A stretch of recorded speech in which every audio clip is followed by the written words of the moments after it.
Buenas noches. Esta noche les traigo el rey de los elfos.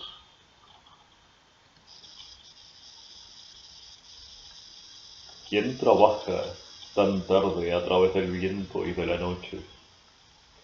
Es un padre con su hijo. Tiene al pequeño en su brazo, lo lleva seguro en su tibio regazo. Hijo mío, ¿por qué escondes tu rostro asustado? ¿No ves, padre, al rey elfo, el rey de los elfos con corona y manto? Hijo mío, es el rastro de la neblina. Dulce niño, ven conmigo, jugaré maravillosos juegos contigo.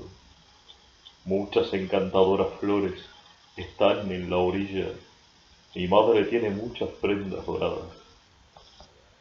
Padre mío, ¿no oyes lo que el rey de los elfos me promete? Calma, mantén la calma, hijo mío, el viento mueve las hojas secas. ¿No vienes conmigo, buen niño? Mis hijas te atenderán bien. Mis hijas hacen su danza nocturna y ellas te arrullarán y bailarán para que duermas. Padre mío, ¿no ves acaso ahí a las hijas del rey de los elfos, en ese lugar oscuro? Hijo mío, hijo mío, claro que lo veo, son los árboles de sauce, grises. Te amo, me encanta tu hermosa figura, y si no haces caso usaré la fuerza. Padre mío, ahora me toca. El rey de los elfos me ha herido.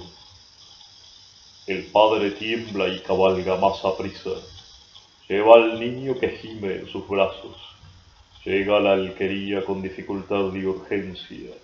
En sus brazos el niño estaba muerto.